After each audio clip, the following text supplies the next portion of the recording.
Ever dreamt of building your own virtual empire, a place where your Roblox passions unite with other players?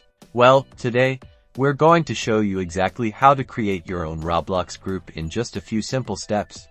First, head over to the Roblox website and make sure you're logged into your account. Look to the left-hand side of your screen, and you should see a tab labeled Groups. Give that a click. Now, in the upper right corner, you will find a blue button that says Create Group. Go ahead and click that button, and you are one step closer to your very own group. Time to customize your group.